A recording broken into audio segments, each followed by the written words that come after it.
प्राध्यापिका पुष्पलता सत्य मॅडम, राज्य सरचिटणीस प्रकाश वायदंडे, दुसरे राज्य सरचिटणीस शंकरराव महापुरे, उत्तर महाराष्ट्राचे अध्यक्ष सन्माननीय काशीनाथ सुलगे पाटील,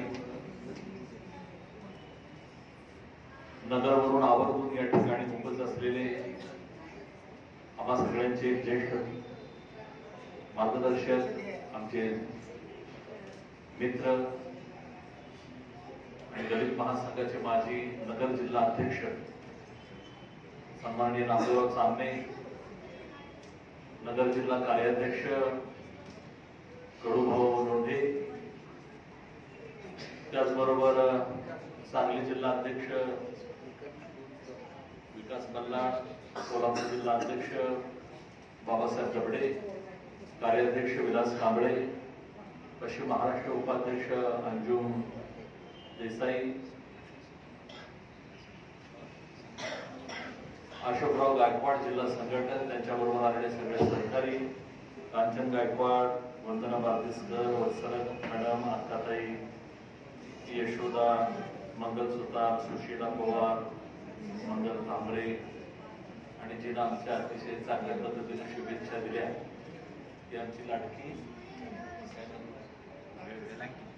वेलांकिनी, त्याचबरोबर सातारा जिल्हा अध्यक्ष आपल्या सगळ्यांना बरोबर बसून जे खाली बसलेले आहेत आपले रमेश अण्णा, जान फाउंडेशनचे प्रमुख जो हमारी भी जान है अशा आमचे जावेद नायकवडी, बडेकर आप्पा, तानाजीराव, तानाजी अनिल, सांगली जिल्ह्याचे प्रतिनिधी करणारे आमचे दिनकरराव मस्के, अनिल आवळे, सर्व मान्यवर नाव म्हणत राहिलं असेल तर बघा मी आणखी परत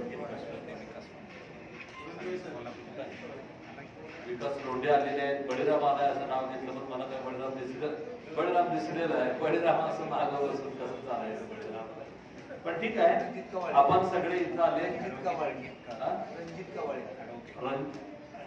कुठे आहे ऍडव्होकेट रणजित कवाडे वगैरे यांची माहिती झाली पाहिजे ना, कुठे आहे रणजित, हे बरोबर नाही रणजित. ओके, जय भारत. तर रणवीर साहेब शैलेश प्रवीण जाधव आळसंदूरून आले, कुठे शैलेश बिरदार देवे आहेत, त्यांचे सगळे सहकारी आणि उपस्थित सर्व बंधू भगिनी आणि मित्रांनो, नुकतेच कार्यक्रम संपायच्या आत वाळवा तालुक्याचे अध्यक्ष संतोष चांदणे आले, टाळ्या वाजवून त्यांचं स्वागत करा. तर कार्यक्रम संपल्यानंतर आले असेल तर जेवण देऊन आपण त्यांचं स्वागत केलं. जेवण सकते ज्यांनी अतिशय मनापासून हे सगळं केलंय, बहुजन समता पार्टीचे रामभाऊ दाभाडे तर तिकडं तोंड करून बसले, आमदार राहिलं नाम तर म्हणून आमचं नाव थोडंच तिकडं करून बसलं तर काय करायचं. गजानन आमचे बंधू आहेत तिथं, ते आलेले आहेत, नावं तर खूप घेता येतील. सुनीता ननवडे, विशेष म्हणजे आमची बहीण आलेली आहे, आमची कमल ताई आलेली आहे, आमचे अशोक भाऊजी आलेले आहेत, ते सगळ्यांचं मी स्वागत करतो. नेताजी पण दिसलं मला, स्टेजवरनं बाटली घेऊन गेला, त्याच्यामुळे तो देणार. आणि ही गोष्ट फक्त दलित महासंघात होऊ शकते. शरद पवारांच्या टेबलवर जर बाटली कुणीही राष्ट्रवादीचा कार्यकर्ता देणार, किंवा जयंत पाटलाच्या टेबलवर बाटली कुणीही वळवा तालुक्यातला कार्यकर्ता आपल्या इकडं आपण सोडून काय पण करू शकणार, म्हणजे हे स्वातंत्र्य आपण. त्यामुळे मॅडम तुम्ही म्हणताय आपल्या सुद्धा हुशार कार्यकर्ते आहेत, तर आपल्या सगळ्यांचं मनापासून स्वागत करतो. आपण सगळ्यांनी माझ्याबद्दल ज्या शुभेच्छा आणि ज्या भावना व्यक्त केल्या त्याबद्दलही आपले मनापासून आभार मानतो. सूत्रसंचलन अत्यंत मार्मिक पद्धतीने करणारे आमचे हरिभाऊ यांचंही मी मनापासून कौतुक करतो. याचबरोबर राजू गोतपाकर आपले बौद्ध समाजाचे आहेत, शाखाध्यक्ष कमळापूरचे, तेही या ठिकाणी आलेले आहेत. अविनाश घोलप आहेत. सर 1900 तुमची संघटना जेव्हा स्थापन झाली तेव्हापासूनचा कार्यकर्ता. होय ना, अच्छा अच्छा, येस येस येस. संग्राम पवार, सरपंच वाघाव, गणेश देशमुख, बाबुड हवेली,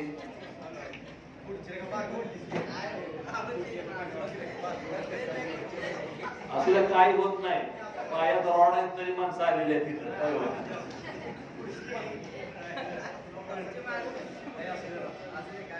तर या सगळ्यांचं मी मनापासून स्वागत करतो. विजय दरानेही खूप चांगली कविता इथं वाचलेली आहे. विजय मी आपले आभार मानतो. त्याचबरोबर दिलीप सक्ते आपले तालुका अध्यक्ष, कराड तालुका अध्यक्ष, बाबर या ठिकाणी आलेले आहेत. आबासाहेब गिवडे, राहुल वायदंडे, शांताराम थोरात, सूरज घोलप, हे सगळ्यांची टीम इथं उपस्थित आहे. मी सर्वांच्या मनापासून आभार मानतो. महाराष्ट्रावर तुम्ही फिरताय, मीही फिरतो. आपल्या जिल्ह्यात काय चाललंय, शेजारच्या जिल्ह्यात काय चाललंय, महाराष्ट्रात, देशात काय चाललंय, जगात काय चाललंय, इथं आलेल्या बऱ्यापैकी कार्यकर्त्यांना नेत्यांना माहिती. पण मला खरंच सांगत, महाराष्ट्रामध्ये दलित महासंघ आणि मच्छिंद्र शेट्टी असा एकमेव नेता असेल की ज्याच्या वाढदिवसाला हार नाही तर विचाराची उत्सव असतो आणि विचारांचं असं फारसं कुठं होत नाही. तिथं मिरवणाऱ्यांचं काम असतं आणि इथं जी चर्चा असते विचारांची चर्चा असते आणि चर्चे मुक्त असते. मुक्त म्हणजे एवढी मुक्त असते, आपल्याचे बरेचसे साक्षीदार आहेत की मला सुद्धा कोणी सोडत नाही. 18 डिसेंबर 18 डिसेंबरला सक्ते सरांचा वाढदिवस असतोय, सुट्टी नाही सक्ते सरांना. एवढं मोकळेपणा, एवढं स्वातंत्र्य दुसऱ्या कुठल्याच संघटनेत असते. शरद पवारांच्या स्टेजवर शरद पवारांच्या विरोधात कोण बोलतोय का बघा? इथं आपल्याकडे काय नसतं. माझं आणि मोदीचं सारखं झालं. त्याला निम्मी माणसं चांगली म्हणते, ती निम्मी तेवढी शिवे देते आणि जी शिवे देते ती बी मतं पुन्हा त्यालाच देते. अशी बरोबर. त्यामुळं मातंग समाजात नेते कुणी असले, किती असले तरी सुद्धा अगदी माझा विरोधक सुद्धा म्हणणार वैतागून शेवटी की मच्छिंद्र शेट्टीला पर्याय नाहीये, तोच काळ आपल्याला.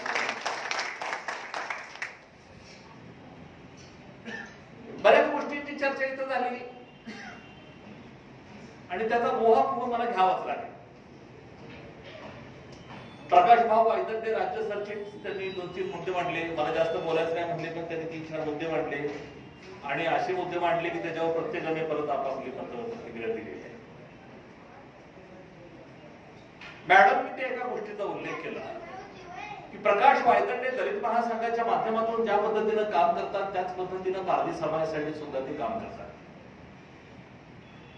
आणि पारधी समाजाचं काम इतकं चांगलं आहे प्रकाश वायदंडेंचं की ज्यांच्याकडे 1-2, 2-4 घरं आहेत पारध्यांची, काही लोक मोठभर ज्यांच्याकडे आहे, अशी लोक प्रकाश वायदंडेंना बदनाम करण्याचा प्रयत्न करतात. आणि परवा एका क्लिपच्या माध्यमातून ते दिसतंय की प्रकाश वायदंडेकडे जे पारधी आहे त्या पारध्यांच्या विरोधात दुसऱ्या पारध्यांनी आंदोलन केलं होतं. प्रकाश वायदंडेच्या विरुद्ध नव्हतं ते.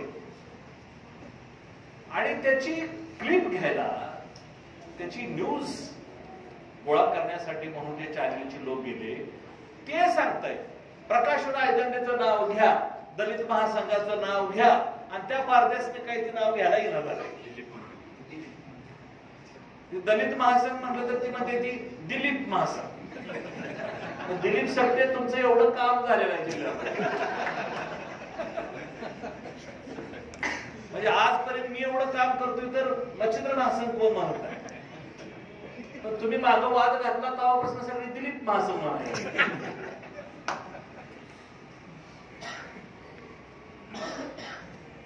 तीच गोष्ट शब्दराव तुम्ही सुद्धा मांडली. तशाच पद्धतीची एक गोष्ट कोल्हापुरात पण झाली. कोल्हापूरमध्ये तुम्ही उल्लेख केला नाही पण मी करतो त्याला उल्लेख. काय आपली संसद मंडळाची बैठक आहे, कुणीच कोणाची लय परवा करायची नाही, टेन्शन घ्यायचं. कोल्हापूरमध्ये एक सोलापूर जिल्ह्यातला माणूस त्याने एक व्यवसाय सुरू केला. 40,000 टू व्हीलर, 40,000 भरा आणि टू व्हीलर घ्या. आता 80,000ची जर टू व्हीलर नवीन 40,000 मिळत असेल, लोकांनी कलाला नेऊन त्याला 40,000 रुपये, 1,000 लोकांनी 40,000 रुपये त्याला दिले. 1000 गुणिले 40,000 किती रुपये झाले? 4 कोटी रुपये झाले. गणित चुकलं नाही ना माझं? बघा 1227 लोकांना, म्हणजे अजून 4 कोटीच्या पण पुढे आकडा गेला. आणि त्यानं काय केलं, नियमाप्रमाणे टू व्हीलरचं जेवढं पैसे येते तेवढंच भरलं. आता काय 6,000 पण गाडी मिळते ना, 6,000, 10,000, 12,000 भरले आणि गाड्या सगळ्या वाटून टाकल्या. सुरुवातीला 2-3 हप्ते भरले आणि पुन्हा हप्ते भरायचे त्याने बंद केले. आणि हप्ते जसे बंद झाले तसे मग ही कंपनीची माणसं त्या गाडीवाल्याच्या घरला काय झालं म्हणून फायनान्सवाले ते म्हणले आम्ही तर सगळं दिलेलं आहे. नाही म्हटले दिलेलं. आणि मग त्याला हुडकाय लागले. आणि अशी जी हुडकाय लागले त्याला तो कंपनीचा मालक गावला नाही, पण दलित महासंघाचा अशोक गायकवाड गाव. अशोक गायकवाड कळलं असा झालेला. अशोक गायकवाड गेले आणि त्या कंपनीचा जो प्रमुख आहे त्याला ओळखला आणि तिथं राडा केला. राडा झाल्यानंतर पुन्हा कमी का काय म्हणून पुन्हा अनेक बाबासाहेब गेले आणि दोघांनी म्हणून महाराडा केला. आणि हे सगळं झाल्यानंतर तो कंपनीचा जो 1000 म्हणजे कोट्यानं रुपये ज्याने मिळवले त्यानं नंतर तडजोडीची सुरुवात केली. काहीतरी आम्ही संघटनेला मदत करतो पण एवढं कॉम्प्रोमाइज करा. ते म्हणते बाबा आम्हाला काय नाही, त्या लोकांचं दे, त्यांचं ते देऊ, तुम्हाला काहीतरी देतो. आता सारखा तसं म्हणायला लागल्यानंतर मग त्यांचे मला तर काय हरकत आहे. 14 नोव्हेंबरला लवली वस्तादांची जयंती होती. म्हणले बाबा आमची जयंती आहे, जयंतीच्या कार्यक्रमाला आम्हाला ते पैसे हॉल बुक करून दे, गाड्यांची वगैरे व्यवस्था कर. आणि नेमकं ते ह्यो बोलताना त्याने सगळं रेकॉर्डिंग केलं आणि तो म्हणला खंडणीचा गुन्हा दाखल. आता आधी कपात आणि मोठे प्रकरण ते आता म्हटलं घोटाळा व्हायचा. आणि त्यात मला काळजी बाबासाहेबांची कुठली, त्याच्या पोरगीचं लगीन पुढच्या महिन्यात. युवा म्हणायचं ही काम गावापासून सुरू केलं आणि लग्नाची तारीख फिक्स झालेली आहे. जर उद्या हा माणूस जर तांदळा नसला तर कुठे विचारलं तर काय सांगायचं. परंतु अशोक गायकवाड असतील, बाबासाहेब दबडे असतील, जेवढं जमेल तेवढं गोर गरीब दीन दुबळ्या समाजासाठी अक्षरशः रात्रंदिवस फिरत असतात. या सगळ्यांचा आशीर्वाद कामाला आला, दुआ कामाला आला आणि त्यांच्यावरचं संकट असं वरच्या वरच निघून गेलं आणि काहीच झालं नाही. प्रकरण मिटून गेलं. थोडीफार माझी मदत झाली नाही असं नाही, परंतु झालंय. तीच गोष्ट अशक्यला तुमच्या बाबतीत झाली. करायला गेले आमच्यासाठी आणि तिथं मारामारी अडकले. मारामारीमध्ये आमच्या वाढदिवसाला 18 तारखेला 5 शाखा त्यांना करायच्या होत्या. 4 शाखांची तयारी झाली, 5व्या ठिकाणी गेली आणि तिथं मग त्याच्या बाबतीत थोडासा अनुचित प्रकार घडला. खरं तर घडायला नाही पाहिजे. काय एखाद्याला शिवी द्यायला काय डोकं लागतंय का? एखाद्याला कारपाट द्यायला काय डोकं लागतंय का?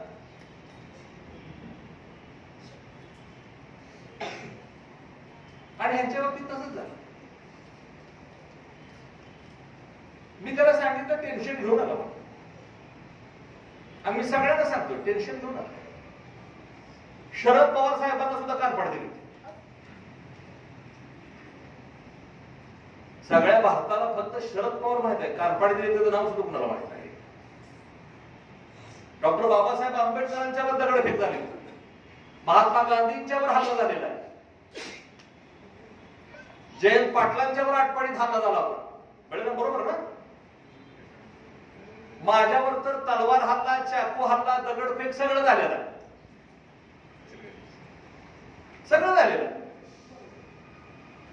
त्यामुळे शंकर टेन्शन घेऊ नका. बदनाम उसी को किया जाता है जिसका नाम होता है और जिसका काम भी होता है. आपलं कामच असं आहे की लोक परेशान आहे की ह्यो महापुरे आता आमच्यात घुसला. लोक परेशान. बरं करणारे लोक कोण आहेत? आपल्या समाजातले लोक आहेत. माझ्या अखंड आयुष्यामध्ये मागाच्या भांडणात मी कुठल्या एका मागाची बाजू घेतलेली नाही. माझ्या अखंड आयुष्यामध्ये मान महाराच्या भांडणात मी कुठल्या एकाची बाजू घेतलेली नाही. माझ्या अखंड आयुष्यात मान चामराच्या भांडण्यात मी एका कुठल्या समाजाची बाजू घेतली नाही. त्यामुळे आष्ट्याच्या प्रकरणात सुद्धा मी कुठली एकाची बाजू घेणार नाही. दोन्हीही लोक माझीच आहेत याच भावनेत मी त्यामध्ये बघणार. माझं कुणी शत्रू नाहीये, माझा कुणी वैरी नाहीये. मी माणूस मारण्याचा कधी विचार मांडलेला नाही आहे. माणसाच्या आतला जो राक्षस आहे त्याला मारण्याचा मी प्रयत्न करत असतो. माणसाच्या अंतःकरणात जो विकृतपणा आहे त्याला मारण्याचा माझा प्रयत्न असतो. त्यामुळं त्याला टार्गेट आपल्याला करायचं. जे कोणी असतील ते हे काय आपले शत्रू नाहीये, ते आपले वैरी नाहीये, आपलीच माणसं आहेत. त्या सगळ्या प्रकरणामध्ये कोणीतरी दोन मुलं आहेत की जी पोलीस भरतीसाठी काम करतायत वगैरे. अरे मी स्वतः प्रोफेसर आहे. एखाद्या विद्यार्थ्याचं एखाद्याचं करिअर मी कसा बात करेन? पण असा जर कोणी विद्यार्थी असेल तर त्याला सुद्धा लाज वाटली पाहिजे. समोर कोण आहे त्याच्या बाबतीत काय केलं पाहिजे, त्याला सुद्धा भान असायला पाहिजे. सगळ्या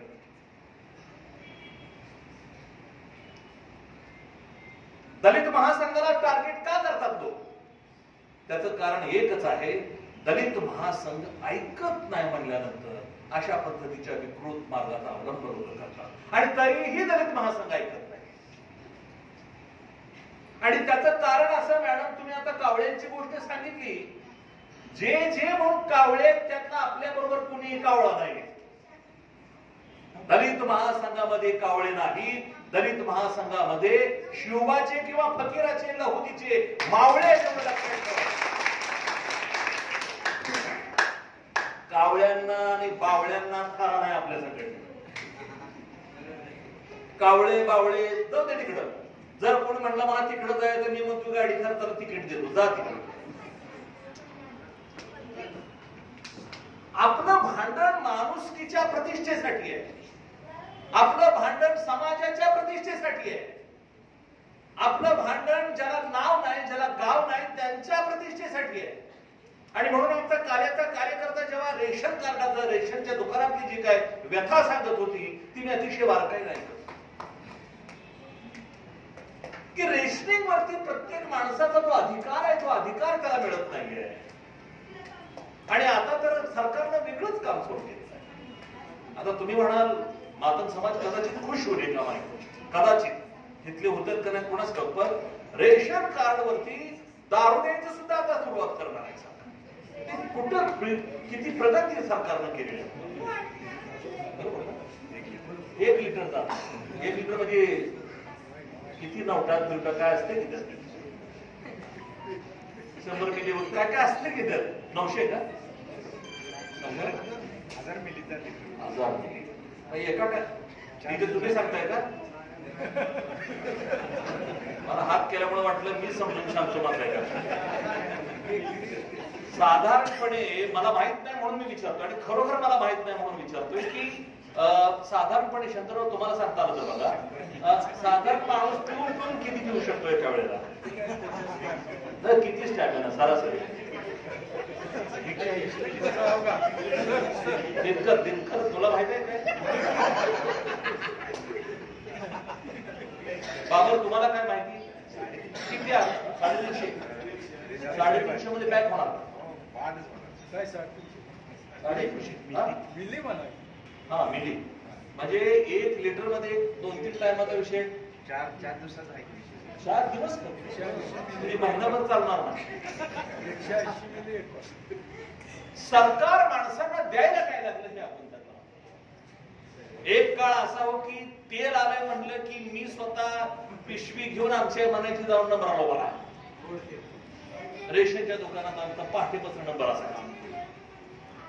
आणि आता दारूसाठी सुद्धा जर का रेशनिंगवर दारू, काय या देशात चालले मला काय कळलं. माझा दारूला विरोध नाही, मी जग फिरलो, माझ्या अवतीभोवती सगळी पेणारी माणसं मी बघितली आहे. दारू वाईट नाहीये, किती प्यायची, कुठं प्यायची, ह्याला एक शिस्त आहे, हे लक्षात ठेवा सगळं. जर कुणी तर पिणारे असतील तर सांगा, सांगतोय मी त्यांना. दारू राजे महाराजे सुद्धा पित होते. दारू ही त्या राजाला राणी देत होती असायची प्यायला, राणी पेक करून त्या राजाला देत असायची. मॅडम बघा,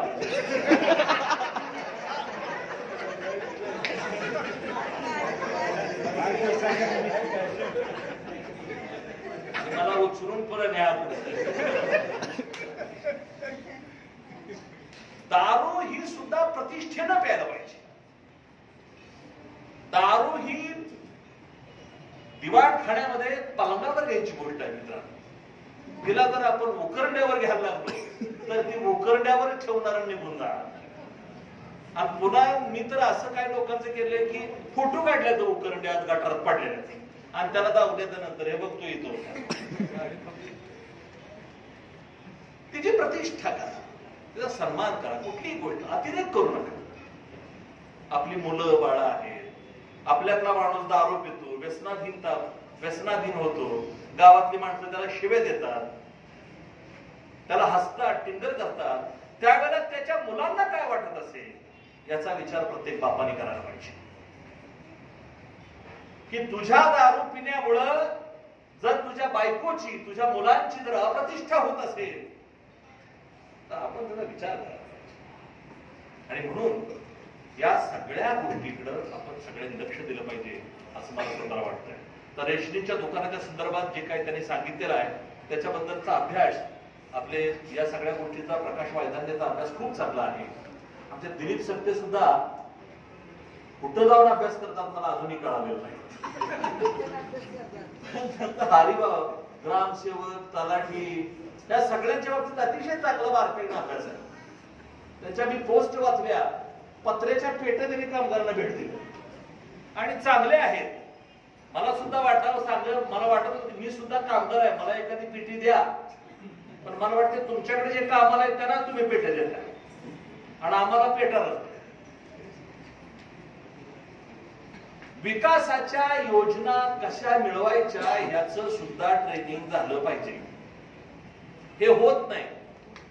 मागासवर्गीय समाजासाठी 150 योजना आहे, 150 आपल्याला माहित नाही. आपण पाटलांना भेटतो, गावातल्या पुढाऱ्याला भेटतो. मला असं वाटतं की दलित महासंघाच्या कार्यकर्ता जर बहुजन समता पार्टीच्या माध्यमातून जर काम करायला लागला तर गावातल्या पुढाऱ्याकडे जाण्याची गरज नाही, आपला कार्यकर्ता पुढारी होईल. 150 योजना आहे.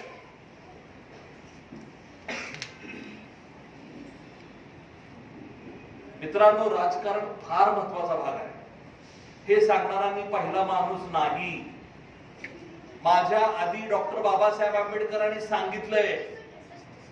त्यांनी तमाम दलितांना सांगितलं होतं, दलित समाजाला सांगितलं, प्रत्येकानं जावा आणि आपल्या घराच्या भिंतीवर लिहा की मला शासन करते जमात व्हायचं आहे. त्यावेळेच्या समाजाला भिंती सुद्धा नव्हत्या, कुडाची घरं होती. पण कुडाची घरं होती तेव्हा सुद्धा बाबासाहेब म्हणत होते की जाऊन भिंतीवर लिहा की मला शासन करते जमात व्हायचं आहे. महात्मा ज्योतिबा फुलेंनी त्यांच्याही आधी स्वतः राजकारण केलेलं आहे. काशीरामनं तर इतिहास घडवलेला आहे. आणि जे जे राजकारण करताय त्यांच्या मागे आपण फिरत असतो. का? आपण राजकारण करत नाही. आणि त्याच्यामुळं राजकारणाला दुय्यम अजिबात समजू नका. परवा दिनकरची मी एक क्लिप बघितली. जिल्हा परिषद पंचायत समितीची निवडणूक लढवणार असं त्यानं तिथं जाहीर केलं. मी क्लिप बघितली, मला आवडली ती. हे झालं पाहिजे. जर उद्या दलित महासंघाचा कार्यकर्ता, बहुजन समता पार्टीचा कार्यकर्ता जर म्हटला आमच्या समाजाला जर का राजकारणात संधी दिली नाही, आमच्या समाजाला जर राजकारणात कुणी बरोबर घेतलं नाही, तर समोर कोण आहे ते न बघता आम्ही सुद्धा निवडणूक आमच्या बळावर लढणार, असं जर कुणी म्हणलं तर वाईट नाही. कारण हे मी बोललेलो वाक्य 1 महिन्या 2 महिन्यापूर्वी शरद पवार बोलले होते सोलापूरमध्ये. सोलापुरात शरद पवार म्हणाले की जर का राष्ट्रवादीचा जर कुणी विचार केला नाही तर आम्ही आमच्या बळावर निवडणूक लढवणार. पण शरद पवार जे बोलतायत ते आपल्याला बोलण्यात काय अडचण आहे?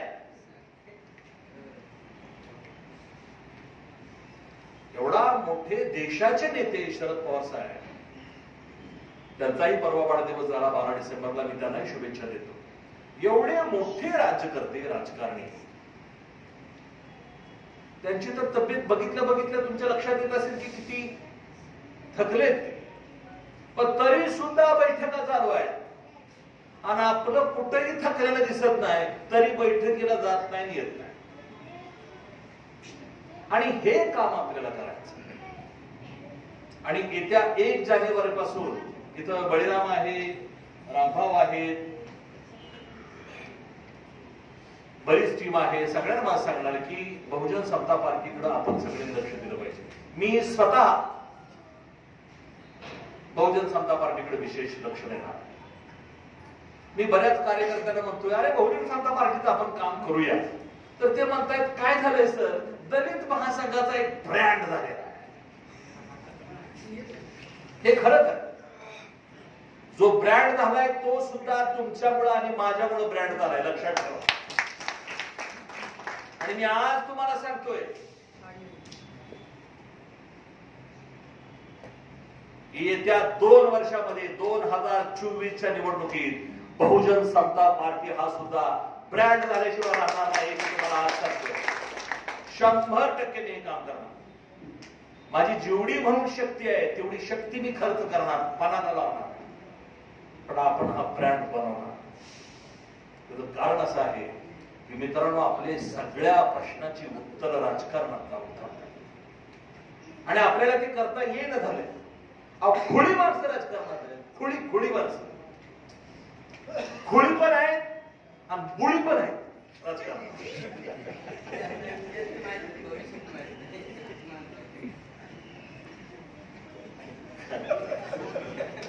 बोलत बोलत जाते. आपल्याकडे खुळी नाही, आपल्याकडे बुळी नाही, आपल्याकडे नळी आहे. म्हणजे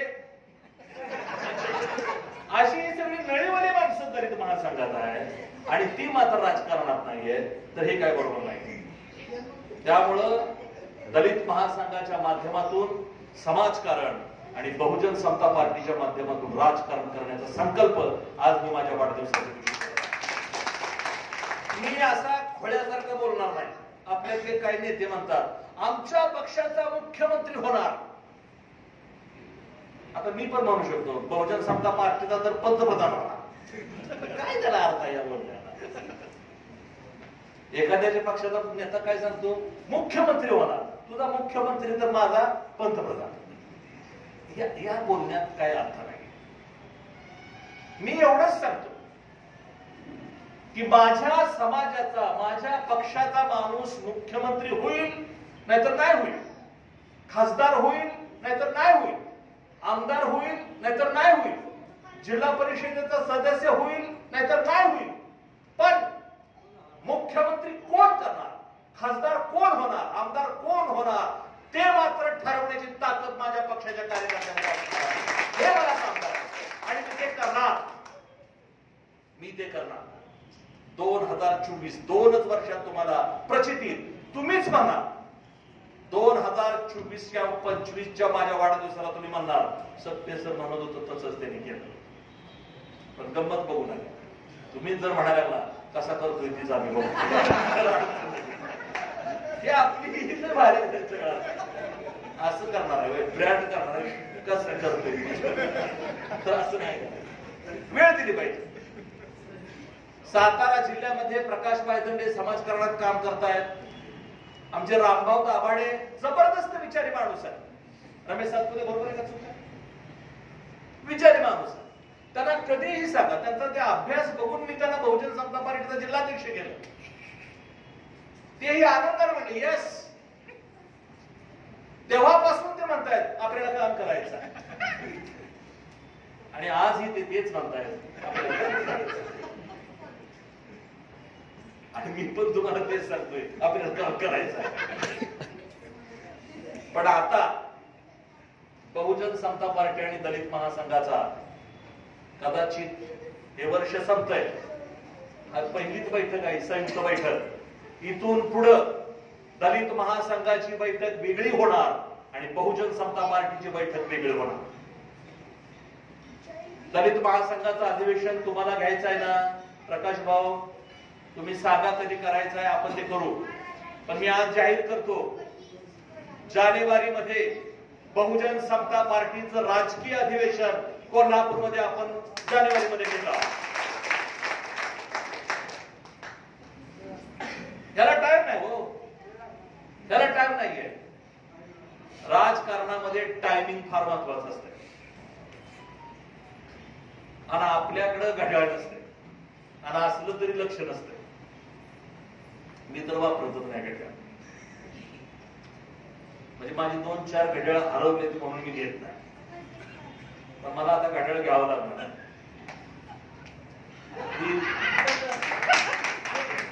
ज्या घड्याळामध्ये 10 वाजून 10 मिनिटं झाले ते म्हणणं नाहीये माझं. ज्या घड्याळामध्ये रेग्युलर टायमिंग असतंय तसलं घड्याळ घेणार. मॅडम मला भेट देतो म्हणलेले आहे, त्यांचं काम झालेलं आहे तोपर्यंत माझं काम झालेलं नाही.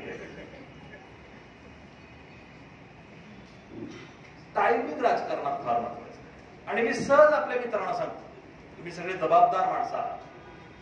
आज 1 दिवसाचा रोजगार बढवून अतिशय संसारामध्ये चिमटा देऊन तुम्ही इथं आलेला मला दाढी वाटायची. एक लक्षात ठेवा, राजकारणामध्ये ज्यांना यश येत नाही ती माणसं कमी महत्वाची आहेत असं अजिबात समजत. राजकारणामध्ये हरलेली माणसं फार मोठी आहेत. फार मोठी माणसं अशी आहेत की राजकारणामध्ये त्यांना हरवलेलं आहे. आणि त्याचं एकच नाव सांगा, डॉक्टर बाबासाहेब आंबेडकर. काँग्रेसच्या लोकांनी ठरवून त्यांना हरवलं.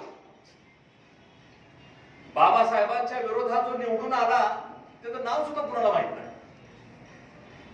हरलेला माणूस छोटा नसतो. त्यामुळे उद्या आपण जरी हरलो तरी आपण स्वतःला छोटं समजायचं नाही. आपण लढलो हे फार महत्वाची गोष्ट. आपण इथल्या व्यवस्थेपुढे दंड ठोकून उभा आहे, शड्डू ठोकून उभा आहे, हे फार महत्वाचं. आणि त्या दृष्टीने आपल्याला काम करायचं. बोलण्यासारख्या अनेक गोष्टी आहेत, परंतु बहुजन समता पार्टीच्या संदर्भामध्ये मी अतिशय सिन्सिअर आहे आणि मी त्या पद्धतीनं काम करायचं ठरवलेलं आहे. जे जे चांगलं बोलणारे आहेत ते मला हवे आहेत. मी प्रामाणिकपणे त्यांना आवाहन करतो इथं सुद्धा, ज्यांना वाटतंय त्यांनी दलित महासंघाबरोबर, दलित महासंघ आपलं काही सवतर राहणाऱ्या वगैरे अशातला काही भाग नाही. आपण एकत्रच आहोत. आपल्या या आघाड्या आहेत आणि या सगळ्या आघाड्यांना बरोबर घेऊन आपल्याला हे काम करायचं आहे आणि आपल्याला एक विचार आपण घेऊन जायचा. मित्रांनो, आजच्या या मीटिंग मध्ये प्रकाश भाऊंनी एक भूमिका मांडली आणि ती खरंच आहे. माझ्याही लक्षात ते बरेच दिवस आलंच नाही. खरं तर मी प्रदेशाध्यक्ष पण मीच होतो म्हणा किंवा संस्थापक अध्यक्ष पण मीच होतो म्हणा. मला कोणी प्रदेशाध्यक्ष लिहिलंच नाही, संस्थापक अध्यक्ष असंच लिहित होते. पण आता आपलं काम कर्नाटकमध्ये आहे, गोव्यामध्ये आहे, मध्य प्रदेशमध्ये आहे, 2-3 राज्यामध्ये हे काम सुरू झाल्यामुळं महाराष्ट्राला प्रदेश अध्यक्षाची गरज आहे. परंतु दलित महासंघाच्या घटना आणि जाहीरनाम्यामध्ये तशा पद्धतीची तरतूदच नाहीये. कारण जेव्हा स्थापन केली तेव्हा वर्षभर मी चालते का नाही संघटना कोणाच्या अशी परिस्थिती. बघता बघता तिला 30 वर्ष झाली. 30 वर्ष म्हणजे काही चेष्टेचा विषय. महाराष्ट्राच्या इतिहासामध्ये मातंग समाजाच्या इतिहासामध्ये, दलित चळवळीच्या इतिहासामध्ये ज्या काही फार थोड्या संघटना आहेत की ज्या दीर्घकाळपर्यंत सक्रिय आहेत, अशा फार थोड्या, एका हाताच्या बोटावर मोजता येतील अशा थोड्या संघटनेमध्ये दलित महासंघाचा उल्लेख करता येईल. ऐतिहासिक आणि म्हणून जसजशी संघटना वाढत गेली तस तशा पद्धतीनं या संघटनेला आवश्यक असणाऱ्या गोष्टी आपण करत गेलो. त्याचाच एक भाग म्हणजे घटना आणि जाहीरनामा. मातंग समाजातली ही पहिली संघटना आहे दलित महासंघ ज्याला घटना जाहीरनामा आहे. त्याच्या आधी कुठल्याही संघटनेला घटना जाहीरनामा नाही. बहुजन समता पार्टीचा सुद्धा घटना जाहीरनामा असणार आहे. जानेवारीमध्ये जे अधिवेशन होईल बहुजन समता पार्टीचं पुढच्या महिन्यामध्ये, त्या अधिवेशनामध्ये आपण बहुजन समता पार्टीची घटना आणि जाहीरनामा प्रकाशित करणार आहोत. तर ही गोष्ट राहून गेली. आणि काय झाले की एखाद्याला पद दिलं की तो कितीतरी वर्ष त्याच पदावर असतो. त्याला कोण बदलत नाही, त्याला बदलण्याची काही सिस्टीम नाही. मी बी म्हणतोय असूच जाऊ तिकडं, तो बी म्हणतोय बरं असू दे सर, मग सगळीच म्हणजे असू दे तर असू द्या. त्यामुळे त्याच्यात काही शिस्त नाही, डिसिप्लिन नाही. मोठ्या मोठ्या सगळ्या संघटना आणि पक्षामध्ये एक शिस्त आहे. आपल्या संघटनेमध्ये सुद्धा ती शिस्त आली पाहिजे. आपल्या ती लवकर येईल ह्याची गॅरंटी नाही. आता आपल्या देशात संविधान आहे, आपल्या देशात कायदे आहेत, पण वागताय कोण कायद्याप्रमाणे?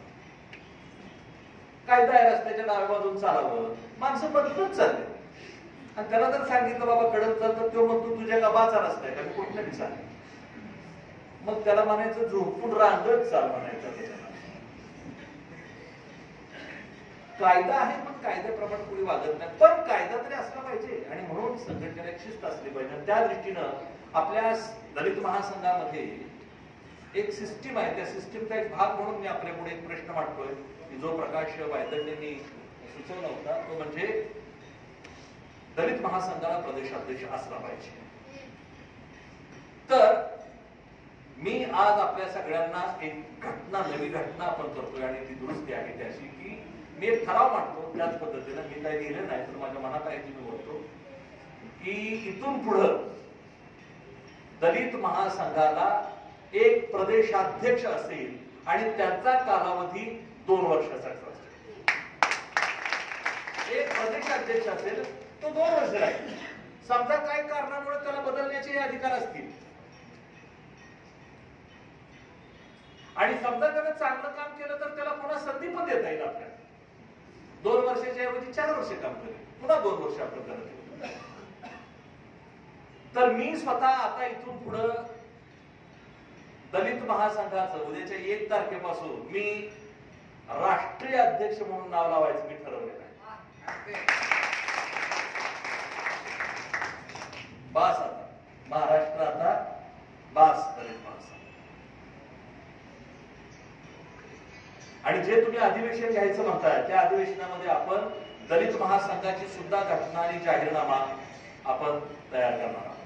दुसरी गोष्ट जी महाराष्ट्राची जी राज्य कार्यकारिणी आहे त्या राज्य कार्यकारिणीला सुद्धा काहीतरी शिस्त नियम असायला पाहिजेत ना शंकर. त्यामुळे आज माझ्या वाढदिवसासाठी तुम्ही काय तर मानणारच आहे. आता वाढदिवसा दिवशी गेलो सरांनी काय केलं, महाराष्ट्राची राज्य कार्यकारिणी आज मी बरखास्त करत आहे. कुणीही टाळी वाजवली नाही.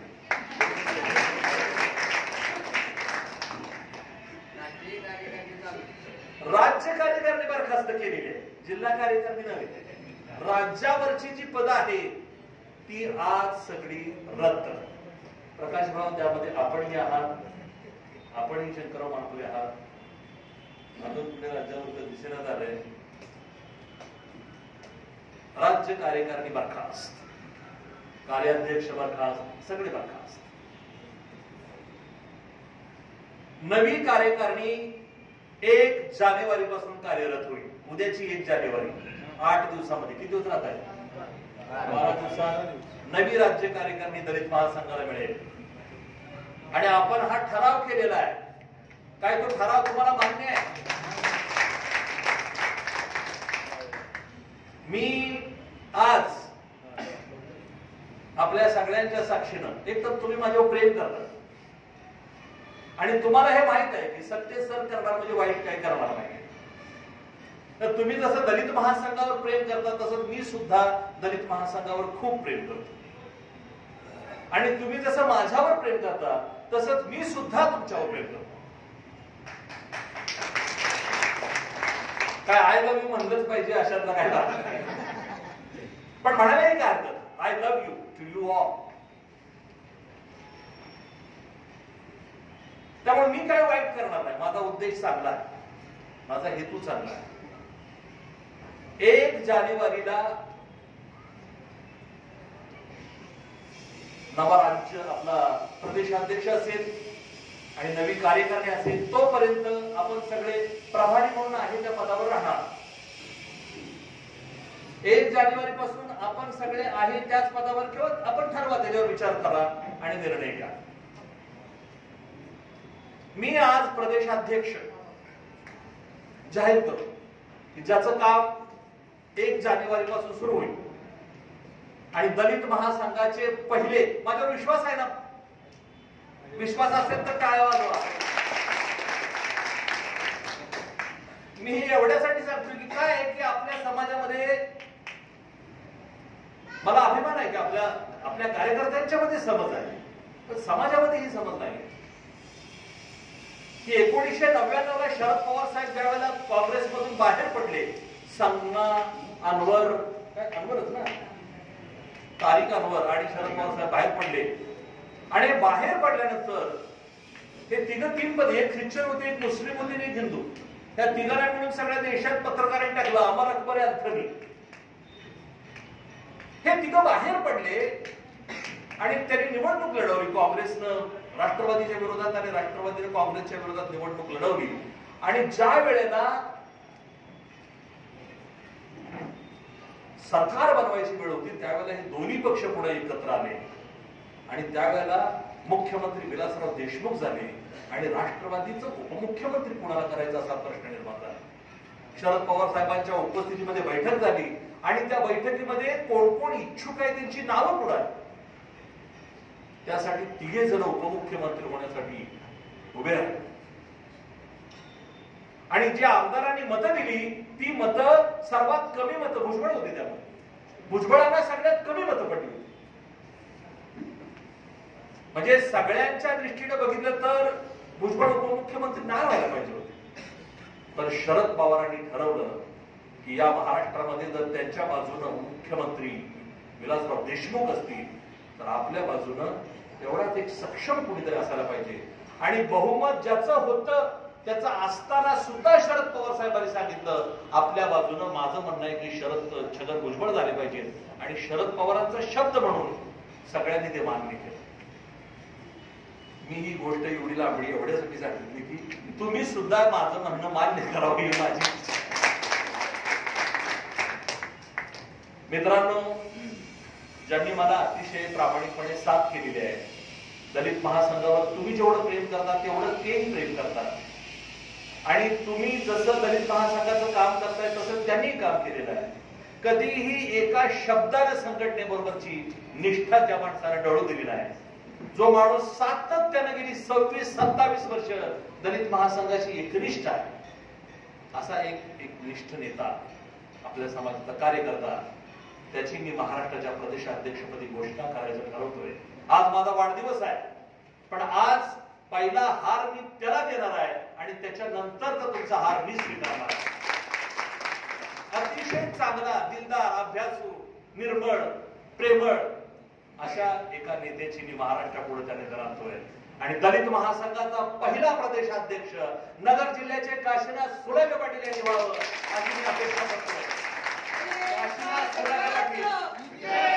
काशीनाथ सुलागे पाटील हा अत्यंत निष्ठावंत कार्यकर्ता आहे, अत्यंत निष्ठावंत, तितकाच लढाऊ कार्यकर्ता आहे.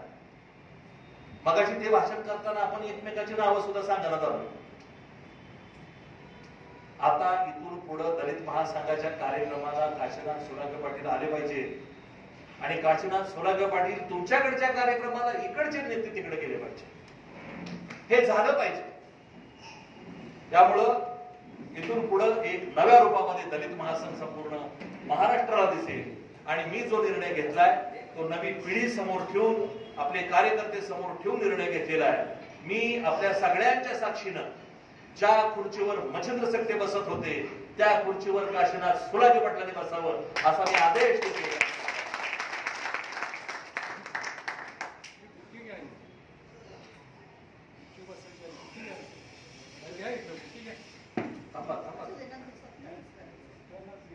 खरं तर काशीनाथराव हो दलित महासंघाच्या नव्या प्रदेशाध्यक्षाचं मित्रांनो टाळ्याच्या गजरामध्ये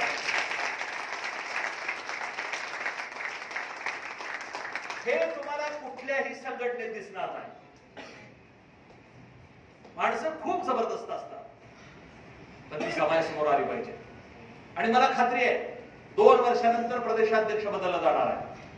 हे 21 मध्ये 22 मध्ये 22 आणि 23 मध्ये काशीनाथराव राहतील.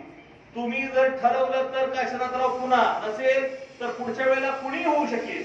प्रकाश भाऊ होऊ शकतात, रमेश शंकरराव होऊ शकतात, किंवा माझ्याकडे बसलेल्यापैकी कुणी होऊ शकतं. पण काम दिसलं पाहिजे. तर आपण सगळ्यांनी, माझी भूमिका जर आपल्याला मान्य असेल तर आपण सगळ्यांनी टाळ्या वाजवाव्यात. आणि माझं निवेदन संपवतोय. आपण जे प्रेम दिलं मला, दलित महासंघाला, तेच काशीनाथरावांनाही आपण द्यावं. मी 1 तारखेपासून काशीनाथराव बसा, काशीनाथराव तुम्ही सगळ्यांनी दलित महासंघाचं काम करायचं आहे. मी बहुजन समता पार्टीचं काम 1 जानेवारी पासून करत आहे. कळतंय ना मी काय म्हणतोय? नाहीतर पुन्हा मला भेटायचंच नाही, असं नाही करायचं. तुम्ही हुशार आहात, समजदार आहात. आपण करायचं आहे. मी जास्त सांगत नाही, 10 का होईना पण जिल्हा परिषदेचे उमेदवार उभा करणार आहे. 10 100 200 500 असं बोलण्यात काय अर्थ नाही. आणि उभा राहणारा कोण असणार आहे? दलित महासंघातच असणार आहे. विकास मी तुला सांगतोय, आपलीच माणसं असणार आहे. तिकीट कुणाला देणार आहे? का सगळे तिकीट खिशात घालून करणार आहे? महिलांना सुद्धा आपण ताकद देणार आहे. आणि आपण एक चांगलं, एक नवीन चळवळ, विचाराची चळवळ, सामाजिक चळवळ, राजकीय चळवळ आपल्याला करायची. मी एक सांगतो आणि माझं निवेदन संपलं. दलित महासंघाची स्थापना केली तेव्हा लोक हसत होते, माझी टिंगल करत होते लोक. मी जय भीम म्हणलं तरी माझी टिंगल होत होती. मी जय भारत म्हणलो तरी माझी टिंगल होत होती. काही लोक म्हणायचे मांग कुठे चळवळ करतात, वर्ष 2 वर्ष करून बंद पडणार पुन्हा. आज तीच मला हार घालतात आणि म्हणतात बस नाद करायचं नाही. आम्ही हे करू शकतो. दलित महासंघाच्या माध्यमातून महाराष्ट्रात दखलपात्र अशी सामाजिक चळवळ उभी राहिली. बहुजन समता पार्टीच्या माध्यमातून मला आपल्या समाजाचं, आणि ज्या समाजाला राजकारण अजिबात कळत नाही अशा समाजाचं राजकीय प्रबोधन करायची माझी इच्छा आहे. त्याला कळत नाही की मत कोणाला द्यायचं, मत कशासाठी द्यायचं, मत म्हणजे काय. मताची किंमत 500 रुपये नाही, मताची किंमतच होत नाही एवढं अमूल्य मताचं मूल्य आहे. आपल्याला ते कळत नाही. डॉक्टर बाबासाहेबांनी जे सांगितलंय ते आपण समजून घेत नाही. काशीरामने जे करून दाखवलंय ते आपण समजून घेत नाही. अण्णा भाऊंनी जे सांगितलंय ते आपण समजून घेत नाही. लहुजी वस्तादांनी फुलेंना साथ केली ते आपण समजून घेत नाही. आपण फक्त कुठल्या तरी पाटील आडनावाच्या माणसाचा जे जेकार करतो. मी हे बंद करायचं ठरवलं. आणि इथून पुढं म्हस्केंचा विजय असो, महापुरेंचा विजय असो, बंगाळांचा विजय असो, वायदत्याचा विजय असो, हे म्हणतो मी म्हणायचं. हे म्हटलं पाहिजे आपण. कुठपर्यंत करत राहायचं. मोहित्यांचा विजय, भोसल्यांचा विजय. तुम्ही म्हणायचं बरं झालं सरांनी आपलं नाव घेतलं नाही. आपला विजय झाला पाहिजे. जर तुम्हाला तुमचा विजय करायचा असेल तर कुणाचा तरी विजय म्हणायचं बंद केलं पाहिजे. त्यांचा बंद केला तर तुमचा विजय सुरू होईल. आणि दुसरी गोष्ट, ते सुद्धा काही आपले शत्रू नाहीये, ते त्यांचं राजकारण करताय, तुम्ही तुमचं करा ना, तुम्ही तुमचं राजकारण करा. ओके, तर एवढंच मी निवेदन करतो आणि आपल्या सगळ्यांची रजा घेतोय. जय भारत, जय गहुती, जय संविधान. त्यांचा सत्कार करूया काशीनाथरावांचा आणि नंतर मग